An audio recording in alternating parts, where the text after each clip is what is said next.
So excited to welcome you all to the college. My name is Sean Keeley. I'm the Dean of Institutional Advancement at the college, and I'm also a graduate, year 2000.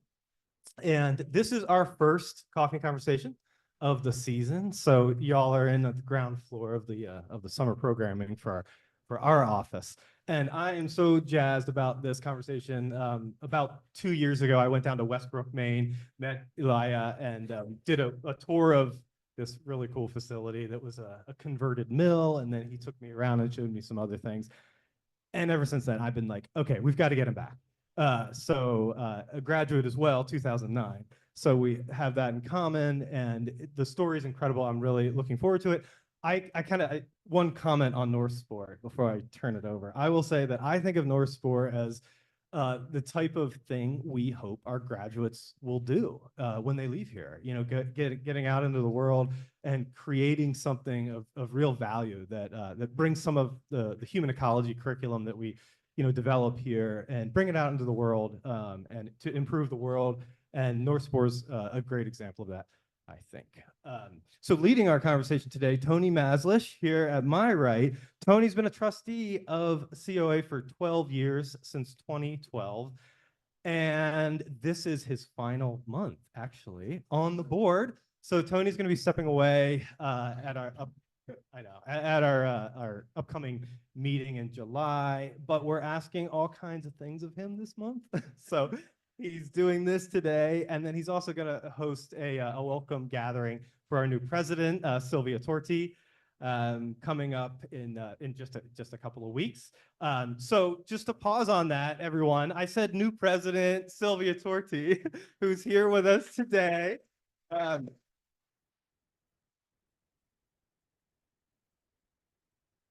So this is week 2 for Sylvia, and it's been so fun to get to know her. And yeah, absolutely. So I hope you all get to know her and stay connected to the college as we enter this new era, really. Okay, so I do want to just mention that this is intended to run as conversation until about 10:15. And then at that point, we're going to switch into a Q&A with the audience. And what we're doing today is actually live streamed as well as in person. So we'll just ask that folks, if they have a question, to always just speak into the mic. That way the online audience can hear what's going on. Okay. I think I more or less covered the bases I wanted to cover. So Tony, I'm just going to turn it over to you. And thank you both for being here. Sounds good.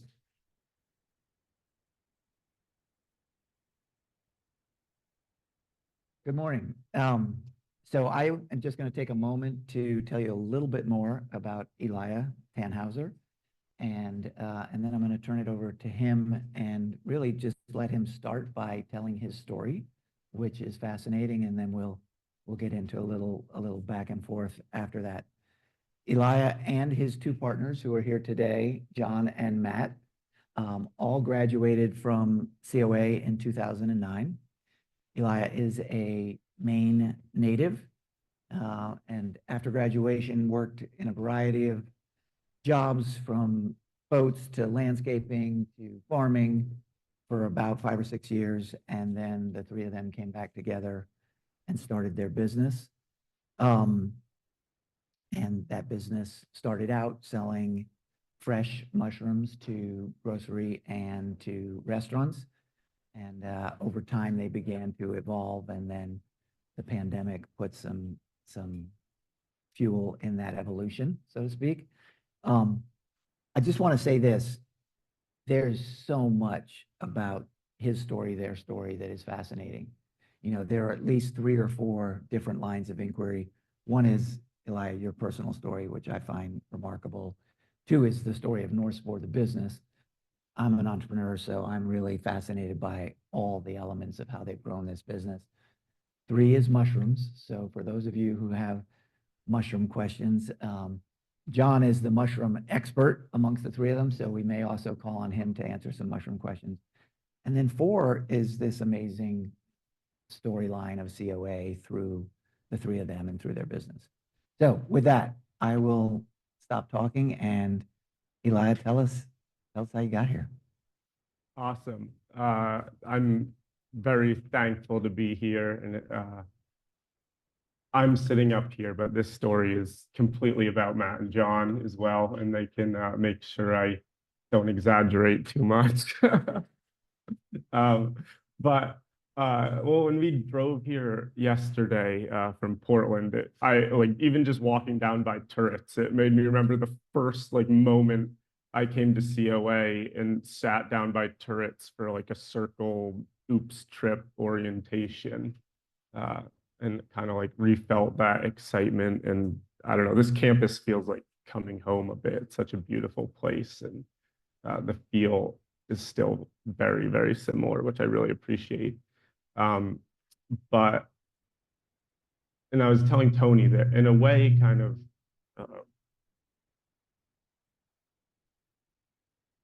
uh, North Spore, probably without our knowing, started to incubate when the three of us were here and started building our friendship. And also, we all were really drawn to botany and natural history. We all took a lot of classes with Nishanta Raja Karuna, who was the botany teacher here when we first got here. Um, and John started getting really excited about mycology.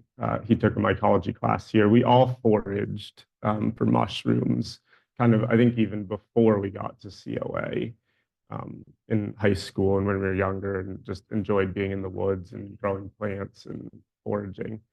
Um, and I think I always, John grew up, his family had a family business, and he never wanted to have anything to do with business, I think. Uh, but but he knew more about business maybe than Matt and John, or than Matt and I did. But I always was very interested in business. After graduating, I remember like that summer, maybe I wanted to make a granola business and start making granola and selling it. And then I also thought I'd make some wooden earrings and sell them. But those never really made it off the ground. And so, and then, Go back yeah, to yeah. sort of before COA and your journey. Okay, before COA. Yeah. Okay. All right, before COA. Well, I always was incredibly interested in farming and gardening. I grew up in Belfast, the Belfast area in Maine, with very alternative hippie parents. I went to tiny little schools. Like COA was by far the biggest school I ever went to.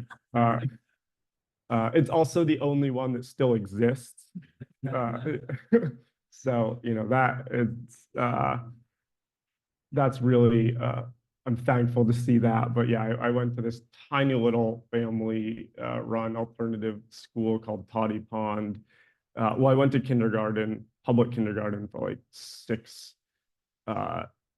months maybe. And I realized that, actually, this was like a thing I realized a couple years ago, that my dad used to have to chase me down in the yard and like force me to go to school.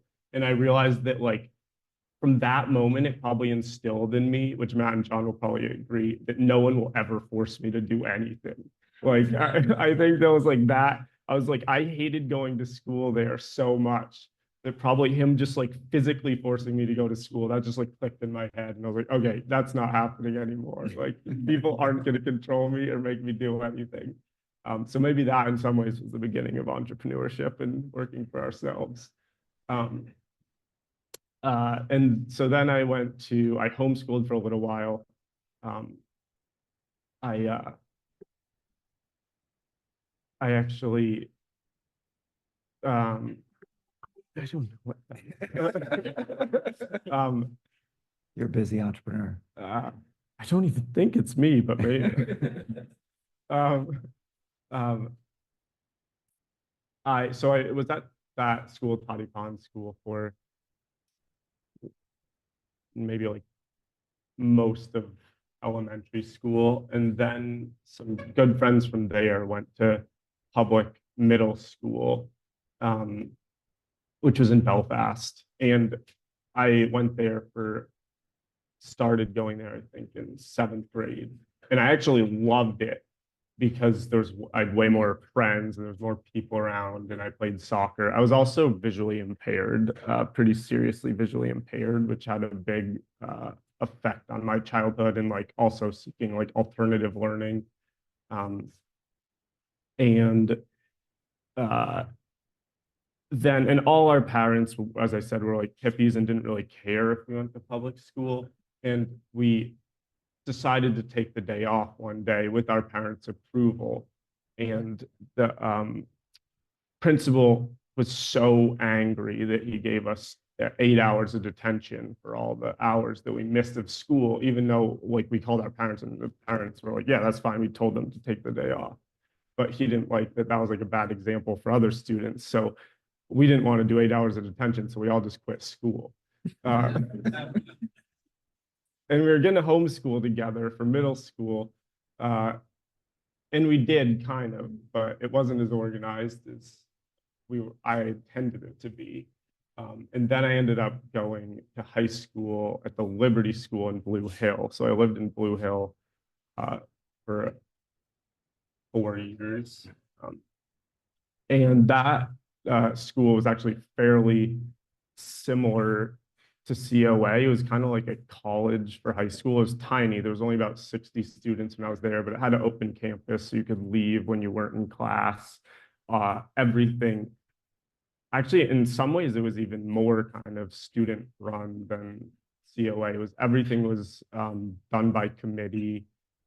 Students even like were involved, which they are here too, but involved in hiring teachers, just like completely running the school. And that was a interesting experience. It was really good, but it was another dive into alternative education. But I got really into. I did an internship with Elliot Coleman at Four Seasons Farm and worked for him for a little while in Cape Rosier, and was like just really into farming and gardening and plants. So self-reliance started really early. Yeah, I think so. And then when I took a year off after college and traveled a lot in Peru. There's actually a family friend, Scott Grierson, who lives on the backside of the island here. And at like some campfire, I heard him talking about this trip he dreamed of doing through the headwaters of the Amazon. And that just like kindled in my brain. And I thought about it for about 5 months. And then I called him up and was like, Scott, that you were mentioning someday you wanted to do this trip. Do you want to do it with me? And he said yes. So we did a multi-month trek from the headwaters of the Amazon in Peru into Brazil, and followed a bunch of watersheds. And that was really amazing. And on that trip, I found out that I was going to get into COA. And it was the only college I applied to. I was like, if I don't get into COA, I'm not going to go to college. It's sort of like, seems like a good fit, but if they don't think so, then I'm not going to college. And then I met Matt and John. And then so after COA, you were out working on your own. And how did you guys come back together, and how did North Spore start from there? So yeah, we we remained friends, but we went our own ways after school. Matt and I definitely paralleled for longer. Like John, pretty much right after COA, went to grad school in Wisconsin for mushroom biology. And then actually worked in Wisconsin for a bit in the mushroom field. And Matt and I lived together in Bar Harbor. I actually worked on the Indigo on COA's old boat, taking people out to the islands and helping with research. I did that for several summers.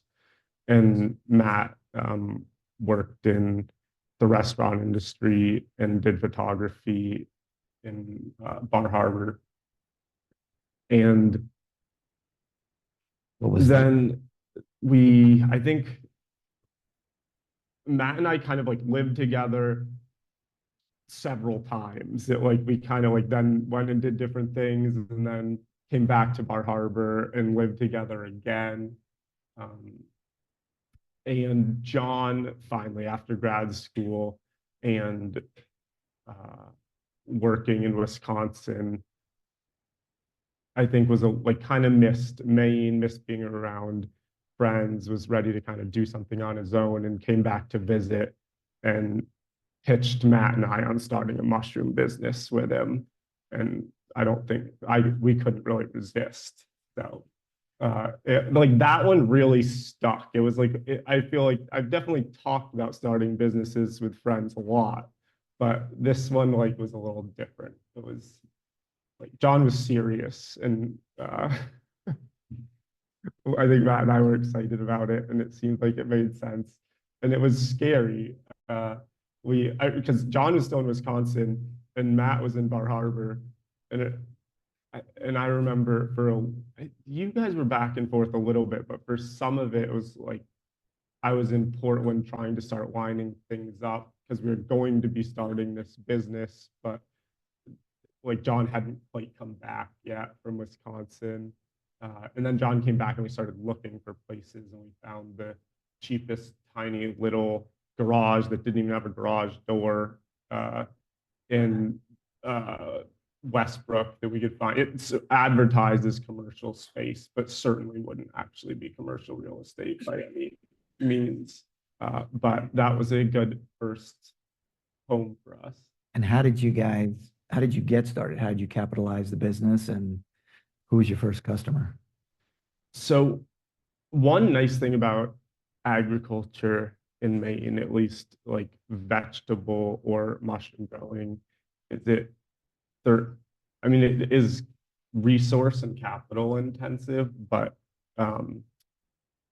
there's not a lot of regulation or licensure. Like, you can have a chicken coop. Like I love this about Maine, but you see eggs for sale on the side of the road all over the place. Anyone who has 3 chickens could sell eggs if they wanted. And so that was sort of how we started North Spore. We put in our own money, but it was very little at it. We'd basically, I remember for a while, John and I went to the hardware store every single day.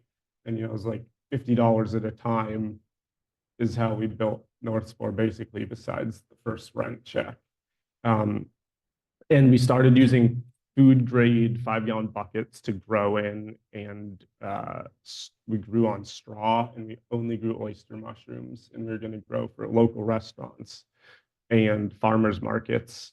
And within 6 weeks of starting, we were harvesting our first mushrooms and we were bringing them to restaurants. And it was, in my mind, it was like, you're going to know us, but we'd just walk in the door of the restaurant and people would just be like, who are you? Oh, you have a box of mushrooms. So like weird.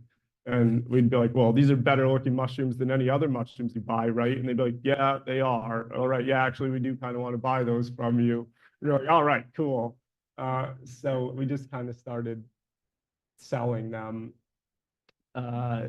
door to door. And I think a thing we had going for us is because of foraging being a part of like restaurant culture, it's not that unusual for people to show up with wild forage goods at restaurants and try to sell them. So I don't know if we probably wouldn't have been successful if we were trying to sell, I don't know, It seems cloths or something. Seems like a risk on the restaurant's part because they have no idea Yeah, what happened with your mushrooms between. totally. I think we had to like kind of I would say it's like if a restaurant is buying foraged mushrooms, if the chef doesn't really know what they're buying, that's completely irresponsible. And the chefs that we worked with, I think, knew well like what they were buying, and so having conversations with them, showing them the quality of our mushrooms, like all of that helped to build trust pretty quickly. But at first, they were, sometimes skeptical. And so when you guys started, did you have this is a pretty sizable business now. Did you have a vision for how it was going to grow, or did you just kind of go as you went? Not real. I would say we were ambitious, but I think we had no idea how it was going to end up working out. Our first employee is also a fellow alum of COA, and probably in the first like year, I promised him an Audi someday, which I still haven't gotten. So I like clearly thought somehow we were gonna make it work, but like I think we kind of thought that like fresh mushrooms and eventually doing other things was just like I think we've been way more successful in some ways than I could have anticipated, but it was also a lot hard. Business is harder than I anticipated too. And it was a lot of learning along the way. In what ways is it harder than you expected or anticipated? There's just so many more details than I could have ever thought about. I like this is when my cynical side. I used to say this. I haven't said this for a while, but like I think part of the problem with like dreams and like dreaming about something is like dreams are innately out of focus and you don't see all the details and you don't see the whole picture. And like I actually, when I came to COA, I actually probably the thing I wanted most was to be like a successful musician. I was really into music, and actually Matt, John, and I all share that as well. And I kind of realized probably I was just scared of fully going for music, but I realized that like if I was really successful, I was just going to be on tour all the time and like up late, and I wasn't that into that. And I was like, oh, so that like the upside I'm not really into, and then the downside is I would make no money and it would be really hard. I was like, well, I'm not really that into that side either. And so then I was like, well, maybe I shouldn't do music then because I don't really see how this works out in the way that I want it to. And I'd say with this, I was actually not that thoughtful about it, but I think that it is hard. It's like you see, like so many people dream about being professional musicians, but they don't see that like, oh, most of the time you're on a tour bus and like actually probably there's a lot of not great aspects of that. And then the same is true. I mean, don't get me wrong, like I work with my best friends and in something we're really passionate about with people I really enjoy working with, like, and it's amazing helping people grow mushrooms and be excited about mushrooms, but there's still like I have an office job. Like we went for a hike on Huguenot Head and like that was like more exercise than I've gotten like 6 months, and it was a short hike. Like that's like so sad. Like I have an office job. I never wanted an office job. So yeah, that's the problem. If your company keeps growing, you probably end up with an office job. So talk about, we talked a little bit about the culture, and it's really kind of rare that the three of you, I mean, it's been 10 years now, and you work together. I'm sure it's not all smooth every day, but you seem to work together really well. Talk about how that works and how you work together and divide duties and create a culture that you're all comfortable with. Well, I think North Spore has a really strong culture, which I think in some ways I think is influenced a lot by COA. I think COA has an incredibly strong culture, and I think North Spore's culture is at the root of it. It came from that John and I's friendship, and it was, the culture is kind of like be kind to each other, like do something we're excited about, working with friends and creating a work environment that we all want to be in. And so I think and I know for most of our employees, like they have best friends at work. And I mean, sometimes it's, as an employer, it can be frustrating. Like we had a younger employee just reapply who left probably about a month ago, and sometimes they're frustrated with things at North Spore, just like students might be frustrated with things at COA, and he left, and a month later we got a cover letter. It was like, the world was so hard. I had 2 jobs in the last month and I hated both of them. And it's so hard out there and people are mean and I really want to come back. So Did you take him back? I don't think we have yet. We'll see. So But let me, I Go again, ahead. sorry, I go on tangents. But as far as like working together, I think we still haven't figured out like a good, probably efficient delineation of all of our roles. We've fallen into, that is a major thing that we're working on now. But we've fallen into roles, I think all 3 of us playing to our strengths and like each of us recognizing what the other's strengths are and not pushing that hard on making the others do what are weaknesses. And I think we pretty much operate the business on consensus. And I think we're all pretty open-minded, which has worked so far. Like, you know, at some point we could have a major disagreement, but I'll say like we often disagree, but when we meet, we almost always are in agreement. So we're all open to having the other 2 convince us of something. So I think we have you got an have invitation? differing ideas. Things can be kind of slow. We like talk about it, argue about it, and then end up having agreement and moving forward. It is slow, but you know, I mean, there's the old adage, like if you want to go fast, go alone. If you want to go far, go together. And so I feel like we're kind of like slow and together. So the US Congress can learn from you guys. So as you've gone along, you have, is it 75 employees today? Yeah, about that. Talk a little bit about, you know, what that growth curve has looked like over 10 years, and was there a point of inflection where you really kind of took off? Yeah.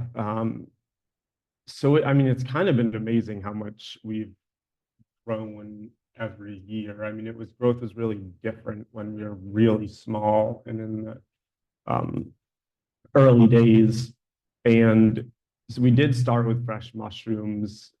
And one thing that we did differently than a lot of other businesses was make our own mushroom spawn and the genetics for growing mushrooms, which was because of John's expertise and his passion for doing that. And so we expanded, we realized there was a market for helping other people grow mushrooms, and other people really wanted to be helped to grow mushrooms. So we started expanding more into that, as well as having mushroom tinctures and some grow kits. And like we kind of even early on started diversifying our offerings from fresh mushrooms, but fresh mushrooms were the majority of what we did. And Matt was really influential in getting us online as fast as possible. I think we were probably one of the first companies selling any mushroom growing products on Amazon, which we need to re-strengthen that now because we've kind of pulled back a bit. But I remember the first Amazon sale we made, because Matt set up our Amazon store, and then he was actually in Bar Harbor working here. And John and I went to the FedEx store together. I think the grow kit we sold for $25. And we went to FedEx, and the bill to ship it to the customer was $40. So we realized that that wasn't a very sustainable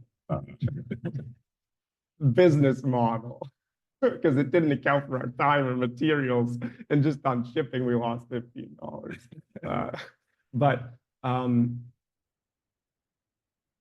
So we were about 12 people in 2018.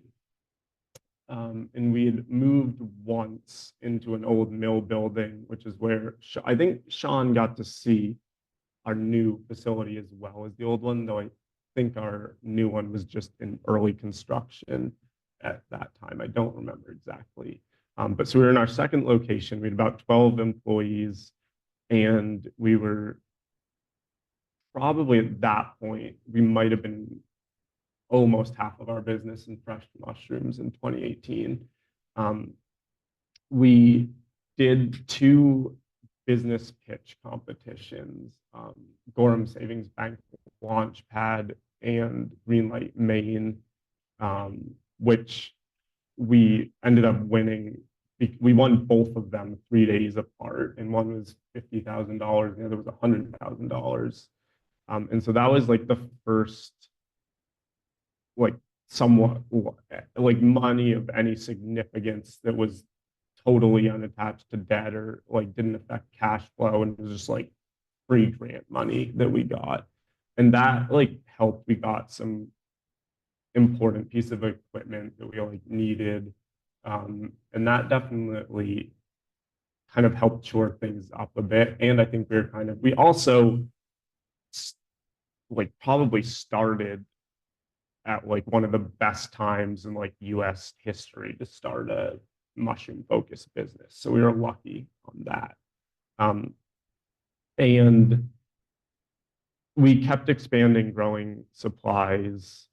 And then the pandemic started, and at the beginning of the pandemic, we were doing 7 farmers markets a week, and we were selling to about 75 restaurants a week, and we were self-delivering from Bar Harbor to Boston, fresh mushrooms every week, and we had several delivery runs every week to different parts of Maine.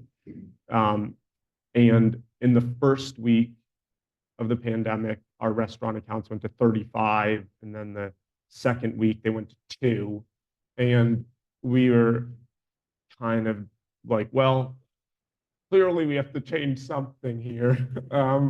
And we made a hard call, and we just decided to stop doing fresh mushrooms.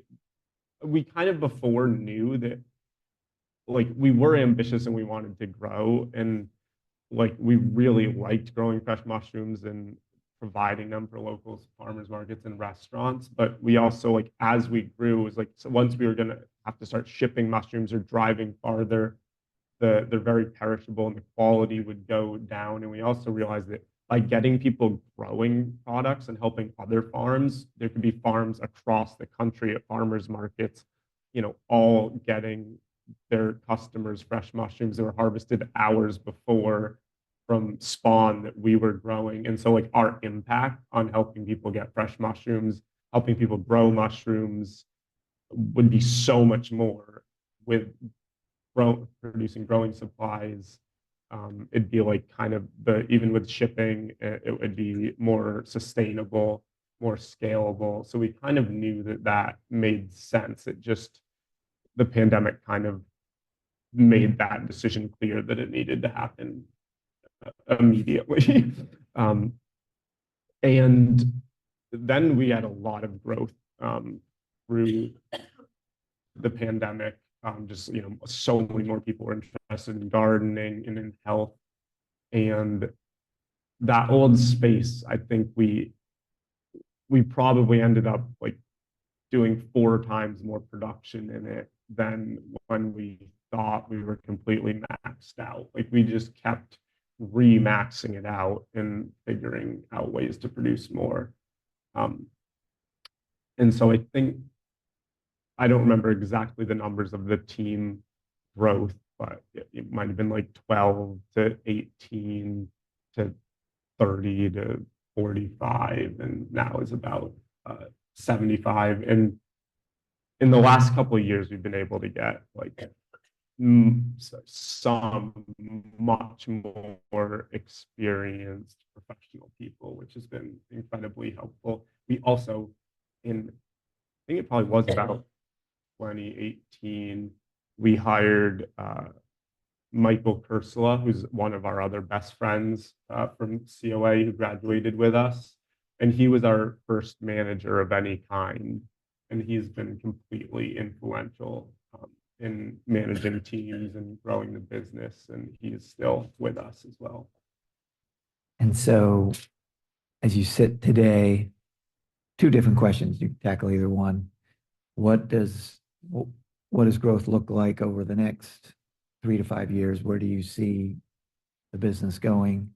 And the second question is, what are your greatest challenges that you're going to have to overcome over those next few years? Yeah, those are hard questions. Those are the ones that we're trying to figure out. I think we really are still very excited about making mushroom growing accessible to everyone. And like John especially is incredibly innovative when it comes to thinking about growing techniques and new products. And so we're really excited about kind of developing and bringing to market new products to help people grow mushrooms at home. And we're also really excited about bringing really high quality mushroom supplements and medicinals to the market. Because there's, as the excitement around mushrooms has built, there's also like what, it happens in kind of like thriving industries is there lower quality products definitely come on the market as well. And so I think we feel like our products are really, we have really built our brand and company in helping people grow mushrooms and not as much in using mushrooms for health, but we're excited about growing that. And like we are producing the highest quality medicinal products on the market, but we don't, we're kind of still under established in that realm. So I think, we have a brand new mushroom chocolate that's made in collaboration with Bixby Chocolate in Rockland, and it's bean to bar, single origin. It's the only mushroom chocolate that I know of that's organic and single origin bean to bar, and it's made in Maine. So that's really cool. And long term, I think kind of like we're so influenced by our experience at COA, we'd kind of like to create a retreat and learning center, like a physical location where people can focus on wellness and learn about mushrooms and take workshops and do cultivation workshops and foraging workshops and things like that. I don't know, that might be even further out, but it is something we're excited about and want to do. But some of the, like, I don't know, I'm excited about the products John's working on. He's been working, we have a lot of really user-friendly growing chambers for people to grow mushrooms indoors, which I think is really amazing because so many people live in urban environments where they don't have the ability to garden or have the experience of growing something, which I think is such a fulfilling thing to do. And it kind of, I think it's empowering too. Like I also worked at a summer camp that was a farm camp, and just seeing kids that were from New York City that had never grown or built anything in their life, like even do a really poor job of it. They were so empowered. Like they got a tomato plant to have 2 tomatoes, and they'd be so excited. I think that being able to help people grow food and have that experience in urban environments is really exciting. But we've also been working on more techniques and kind of like shade tents and things that people can use for outdoor growing easily in gardens. And just the world of growing mushrooms, I think, still is kind of mystifying to so many people, but it's really, definitely not harder than growing plants.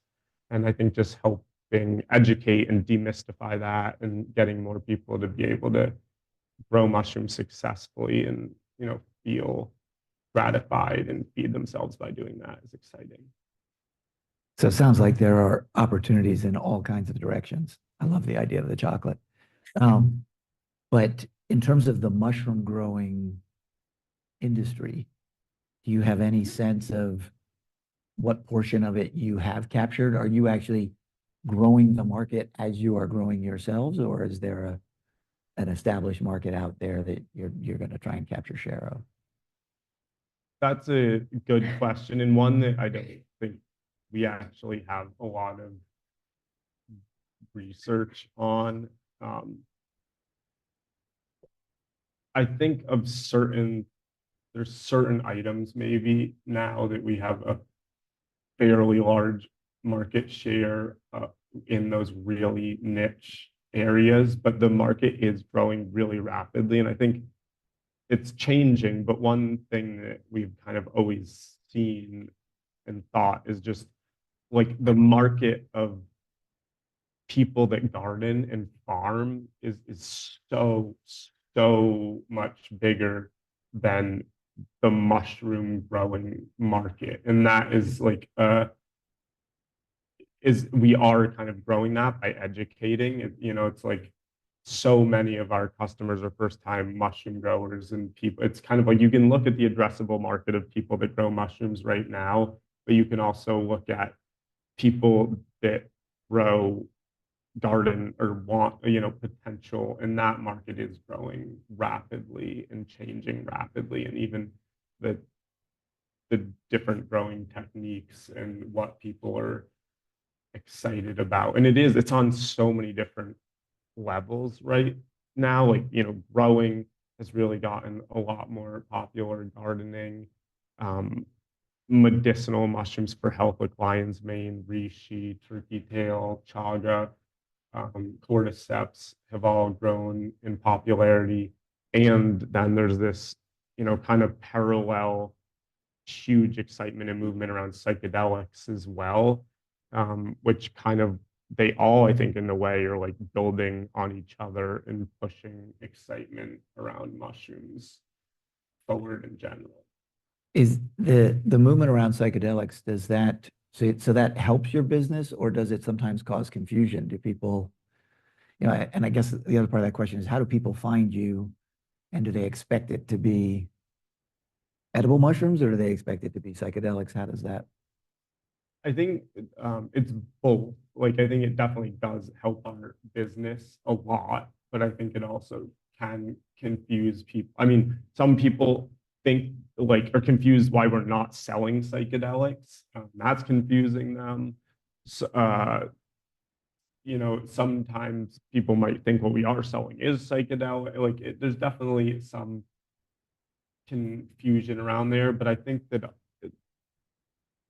I don't know, in a way, for a lot of people, they kind of can go full circle. Like, there's some people, I mean, we've met a lot that their interest really started in psychedelics, and then they got really into growing culinary mushrooms in their garden and using, non-psychoactive medicinal mushrooms for health.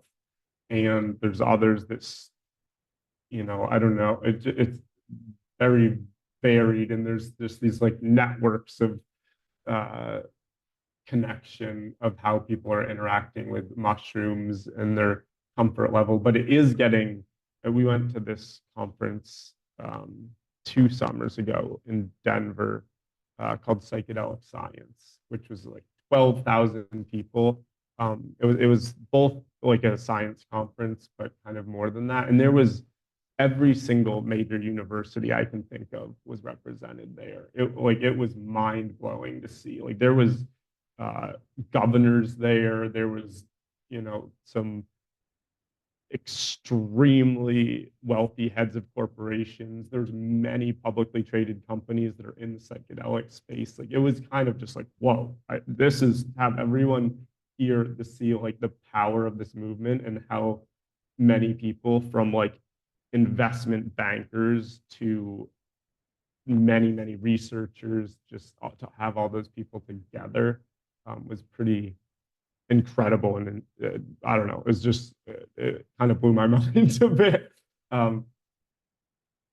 But So now we have a 5th line of inquiry, which is psychedelics. So I think it's time for us to open it up to the audience. Does anybody have any questions for Eliah? Great. Just checking the mic here. Sounds like it's working. Down here. I'm just curious. We have mushrooms popping up in our yard all the time around evergreen and spruce trees. And I just look at them and say, isn't that nice? But I don't touch them because can I presume that there's an equal chance to be edible and poisonous, or because they're in my yard around trees that they're edible, or how do you know?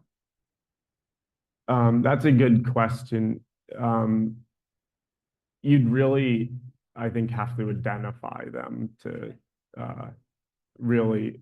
There's kind of one rule of thumb with mushrooms, I think, is it's not that great to have a rule of thumb.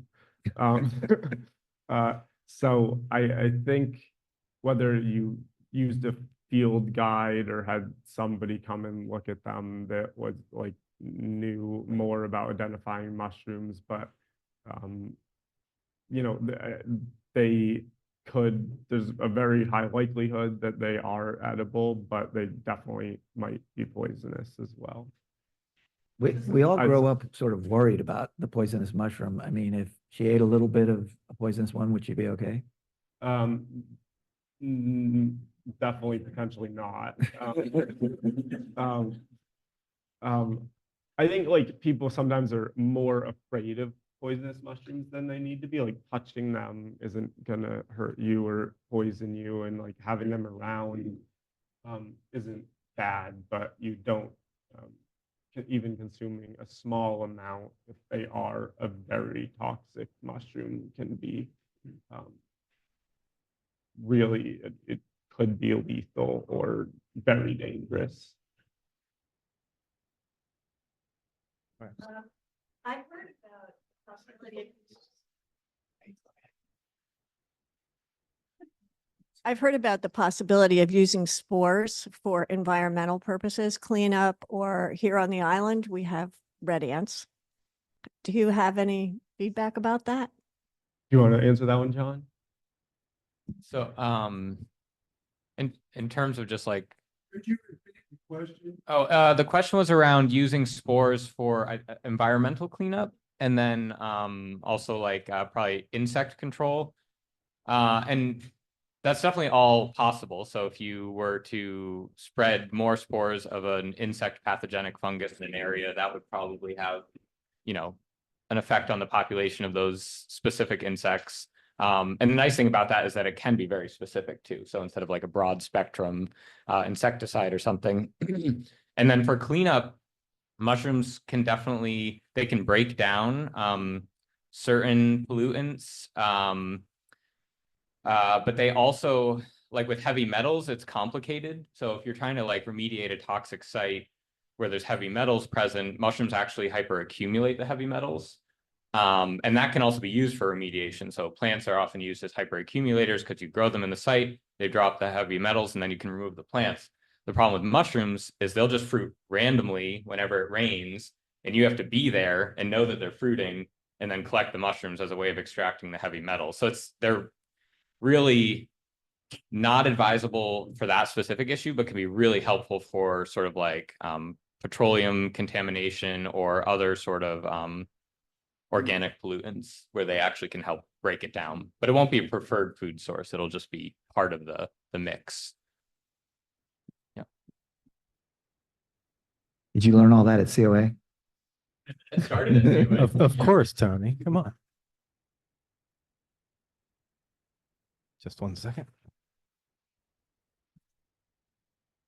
Hey, I just had a question. I was curious if you might be able to share at all about how you may have originally sourced the genetics for ongoing lineages, whether it be through vendors or actually foraging any desired species or a combination of the two. Cool. Yeah, that's a good question. And it was varied, and it sometimes still is. I'd say especially around like small farms and small mushroom producers, it's very collaborative, and we, like a lot of growers we knew, we'd give them cultures, they'd give us cultures. We'd also get cultures from the wild, like sometimes forage.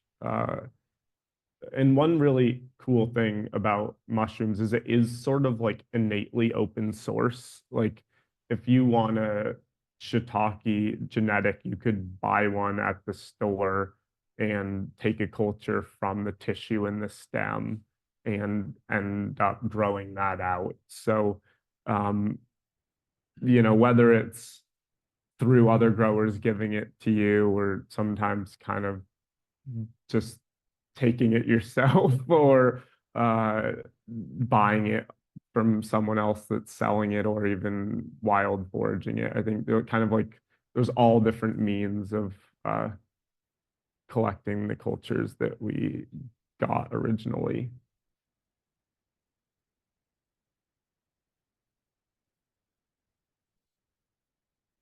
I'm involved in the solar greenhouse business, and I'd like to know, is there commercial benefits to using solar greenhouses for the growth?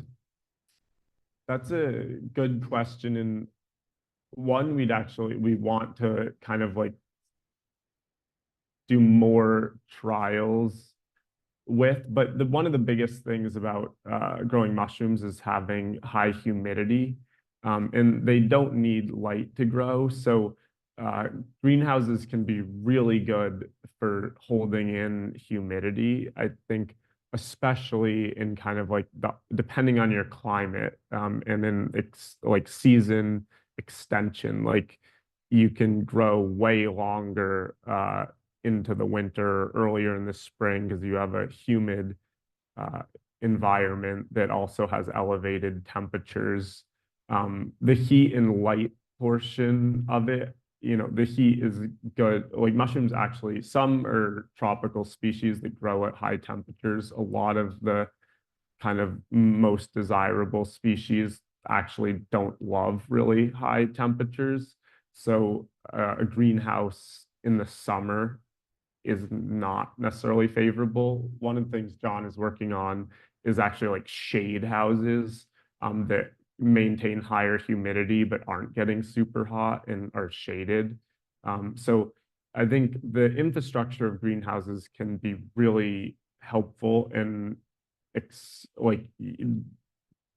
allow farmers to grow mushrooms in ways they would not be able to do without greenhouses, but you need to use them seasonally and maybe alter them a little bit with shade cloth.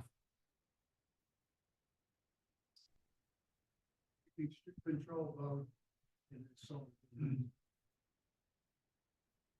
That's the patents we have are so you can control humidity. Oh, The whole environment. well, that would be great. If you can control shade and humidity, oh yeah. Here's a general question. All of you founders of North Spore shared a love of music, and it seems to me that you run the company in a very musical way. And I'm wondering what you think the contributions of your shared love of music have been to the business you've created. That's a good question. Do you want to answer that one, Matt? Here, Matt. I will if you don't want to, but Oh, I don't know. Matt's a real musician. I mean, we're I all grew up in a musicians. family of musicians, but I don't know how. I mean, I think maybe the dynamics of a band. I think it's, like you can't. Every member of a band contributes, and I think North Spore is very much that. I think the three of us each kind of played different instruments. I think Eliah has always been a really great spokesperson for North Spore. John's been kind of the scientific mind, and I'd call myself the creative mind behind some of the brand and how it looks. So I think you put together the strengths of kind of the different instruments, and you can make something pretty melodic. So I think that's maybe the best analogy or metaphor I can drum up on the spot. That's great. Maybe we'll take one more, David. Yeah, thank you. I've used several of your products. We use the red wine cap spawn in wood chips around trees that we planted outside. And the first year it was super dry. We'd stored them wrong and kept them in the barn for like 3 months before we used them. Nothing happened in the fall, and I was like, I must have messed up. The next year we had just thousands of mushrooms. It was insane when we started getting rain in June. And then I've used the indoor grow kits as well. And my question is, like, so as you've scaled up, you're clearly processing a lot more material, and especially as you're mailing out kits and, like, do you have any difficulties with sourcing, or has your sourcing changed for like, the composition of the grow kits and things like that? That's a good question, and I'm glad to hear that Wine Cap are incredible, and that's awesome. They were really successful the next year. Sourcing has definitely at times been challenging. It's pretty consistently is challenging, though I think it's like scale has both helped and been hard. And like we use a lot of organic millet, and generally it's pretty consistent, but we also buy, usually we have contracts for like the year ahead of time. And like one year there was a drought and a lot of demand, and there was no millet around. And thankfully we actually ended up helping out other farms and selling some of our millet to them, because we had kind of lined up the supply ahead of time. One thing that we've actually, believe it or not, at times has been a little tricky to find is like good compost and sometimes horse manure. We started out when we used, which we don't use as much, we use like a lot of sawdust and organic grains, but we wanted to supplement with some horse manure. We started out going to a local farm and just shoveling it into plastic bins and carrying it back to North Spore and doing that all manually. And eventually we realized that was real. We were picking at it with pickaxes in the winter, and it just was like, this stuff isn't really working. So then we had to find a place that had bagged horse manure, which was a little tricky. But so there definitely are challenges. The folks in Aroostook County.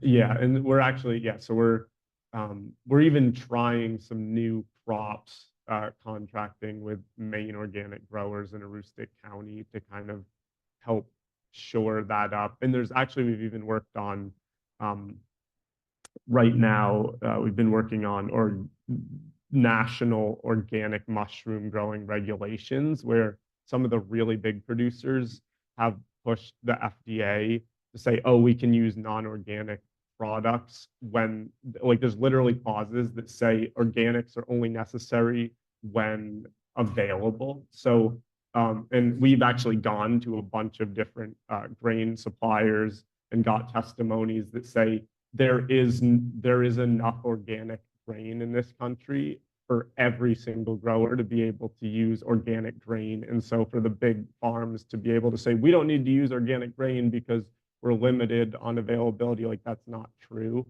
And so part of it is kind of even, like the capacity is there, but finding the farms and that's all sometimes tricky as well. So it's kind of like a dynamic process, but I think trying to foster more cultivation of organic grains and kind of getting more growers and the FDA to follow like tighter organic standards is something we're working on.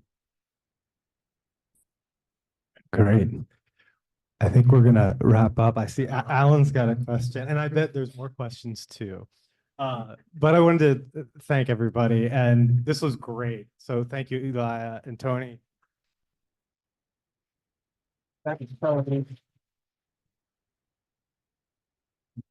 And Matt and John. And my guess is you guys can stick around a little bit to chat with folks. A couple things to point out on the back table. There's a bunch of cool products back there. I noticed the chocolates that you had mentioned, Eliah, and some of their other products. So check them out. And I'll also mention on the way out, there's sort of our summer program lineup here. So take a look and come back next week. Land justice. We're gonna have Darren Ranko here, and he's gonna be in conversation with faculty member Todd Little-Siebold. So that should be great. So with that, I think we can wrap. And if folks have questions, feel free to stick around a little bit. Scones are gone. Maybe there's still a little coffee. All right. Thanks everybody for coming out. Have a great day.